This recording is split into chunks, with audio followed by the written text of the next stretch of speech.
সময় ঘনিয়ে শেষ পর্যন্ত কার হাতে থাকবে ট্রফি জানা যাবে সে উত্তর। ফাইনালের আগে সিলেটের আনুষ্ঠানিক ফটো সেশন। আত্মবিশ্বাসী দুই অধিনায়ক। রংপুরের আকবর দ্য গ্রেটের মতো ঢাকার ইনফর্ম বেটার নাইম শেখের শিরোপা জয়ের বার্তা। ফাইনাল ঘিরে চাপ নয়, উপভোগের কথা বলেছেন।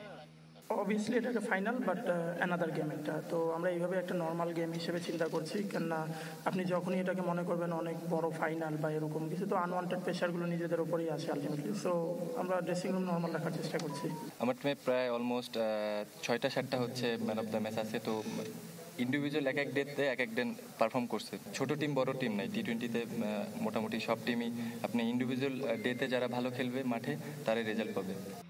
প্লে অফে এসে এনসিএল টি-20তে রান খরা। প্রথম পর্বে যেখানে 2 শতাধিক রান তাড়া করে জয়ের উদাহরণ আছে, সেখানে এলিমিনেটর কোয়ালিফায়ারে 3 ম্যাচের 6 ইনিংসে সর্বোচ্চ রান 146।